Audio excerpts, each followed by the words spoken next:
Hey guys, welcome to another video and thanks for clicking on this one. In this video, I would like to continue my discussion, I guess, on options. And if you've seen my previous video, then maybe this may interest you as well. If you are trying to understand what options are and how you can use them, I think this would help you. Why am I talking about this?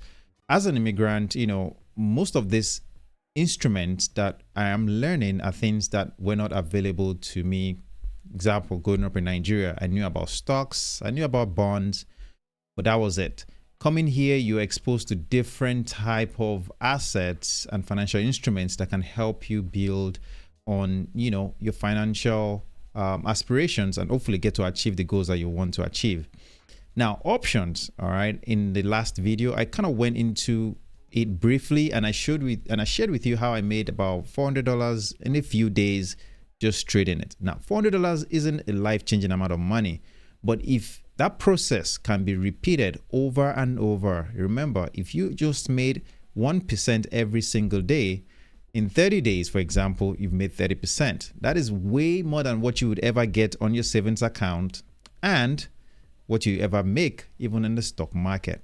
And this is where options can be very, very beneficial if you understand it. But just as you can make a lot of money, you can also lose a lot of money. But the reason why I like options is that it does offer you a variety of ways to trade, and you can actually use, there's plenty of strategies. I don't understand all the strategies. I have never tried all the strategies, and the goal isn't to master all the strategies. The goal is to know a few of the strategies, understand them well, and use them at the appropriate time. The goal of this is not to become a day trader or to become a swing trader. The goal of this is to understand when should I use options to make the most returns. And as time goes on, I hope I'm able to share more information on this channel. So if you're new here, welcome. If you're a returning subscriber, thanks for clicking on this video. My name is Steven. I'm an immigrant, and coming from a place that we never had to learn about these things. It's not always easy to learn these things in a different place. But let me get into the bottom of the video. So please don't forget to drop a like on the video. Don't forget to subscribe if you haven't subscribed as well. And let's get into it. Just to give you a quick reminder, for example, if you're new, to this as well, this will help you kind of understand where we're going with this whole video. An option is a contract that represents the right to buy or sell a financial product at an agreed upon price for a specific period of time. That definition is so important to understand because you see that time factor can work with you or work in your favor or can work against you depending on where you are on the side of the trade. And the simplest way I can explain an option to you without having to show you diagrams and all this is think about this phone, all right? Assuming this phone, I come to you and tell you that this phone is worth, let's say, $100, okay? And we are able to say, okay, well, if you believe this phone is worth $100, well, if it continues to go up in value, let's assume the current price is $50. If it continues to go up in price and it gets to say $100, let's assume that you own this phone, you are willing to sell this phone to me for $100. Well, the question is, why would anybody want to do that? That is because there are various strategies, okay, that you can use options for. But think about it this way. Some people want to get rid of a stock. Some people want to get into a position. And just because this phone, I am believing it's going to go up to $100, might be a fair price for me to get into it. Okay. And for you, it might be a fair price for you to sell it. But there's that time factor, because if at the time, if it gets to $100, guess what? You get to lose that stock. In this case, if I exercise my right, you lose this phone, I take it for that price, okay? And then you keep the money that I paid you at $100 plus whatever premium that I paid you upfront to keep this phone for me. And this is really related to like real estate. If you think about real estate, when you sign a contract to buy a house, you're kind of obligated to leave some money upfront, which we call the earnest money. But think about earnest money, but in this case, think about it as premium. And so to explain this with pictures, think about you being the buyer. You're expecting that this phone that is here will go up in value to, let's say, $100. And you're willing and okay to buy this phone for $100, although the current price is, let's say, $50. Remember, the price can be $50, the price can be whatever, but let's just assume it's $50 right now. The seller, on the other hand, believes that this phone is maybe overvalued, but is willing to write you a contract stating that if this phone goes up to $100, which is the strike price, by this date, he is willing to sell you this phone. In that case, you guys would exchange the contract. All right, so the contract comes to you, the buyer, but guess what? You leave in return premium that you paid for that contract. So let's just say for simple numbers, you paid $10. All right, just for simple numbers here, you paid this person $10. So the money goes from you, the buyer, to the seller, and you now have the right, okay, to buy this phone at this price by this date. And the seller, of course, is obligated to sell you this phone at this price by this date. So a couple of things can happen. If this phone continues to go up in value, the contract becomes more valuable because now you have the right to sell this contract to somebody else at a higher premium. So in this case, you paid $10 to this seller, but because you now have the contract on your hand and this phone keeps going from 50 to 60 to 70, this premium that you paid initially, well, it's gone to this person now, but you with this contract, the premium somebody else will pay you will be a lot higher. On the other hand, it is important to emphasize this part.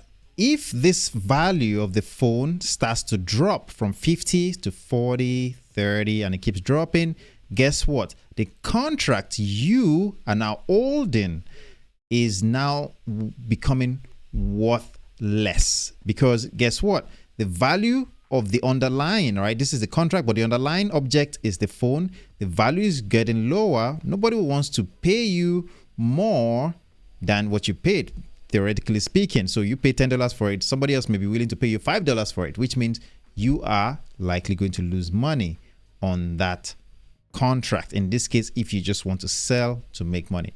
But this is something that I also want to mention to you because there are different sides to this trade. And let's talk about this next part. Now, there are two major contracts you can get into when it comes to options. You have the call options, and then we have the put options.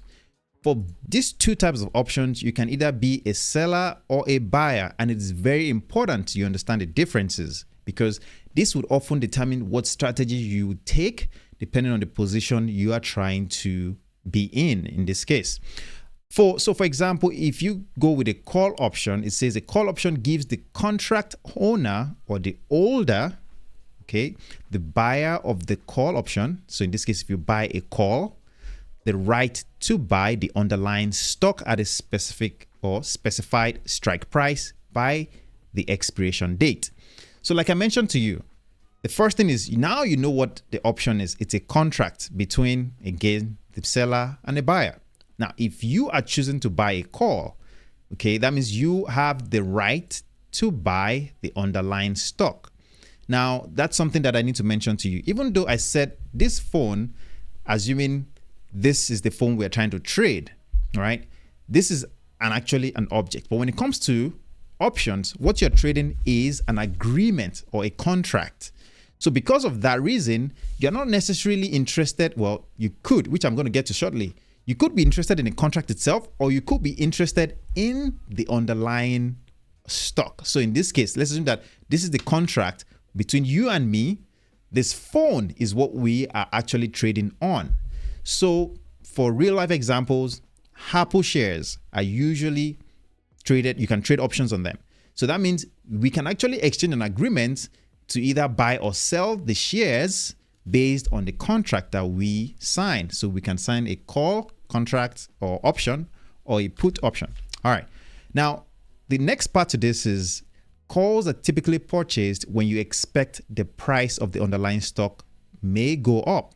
On the other hand, a put option gives the contract owner or holder the right to sell the underlying stock at a specified strike price by the expiration date. Think about this again, same contract, all right, but this time around, the right to sell. Again, you are buying the option. So you can see both sides here talks about buying, because when you switch to selling a contract, the equation changes. And this is what can be very confusing to people that are new to investing in options. And this is why I always say, before you invest in these options, know exactly what strategy, and you don't have to master everything, but even if it's just one, start with, and that's how I started.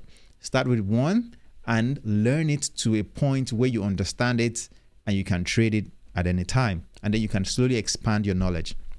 Now, puts are typically bought when you expect the price of the underlying stock may go down. Now, sometimes you're not interested in the stocks itself. You're just interested in the premium of that contract. And this is where a lot of people also make money when it comes to options, because generally speaking, if you have to buy 100 shares of a stock, it may be very expensive, you know, thousands of dollars, and you may not be able to afford that. But what you're trying to get is the premium.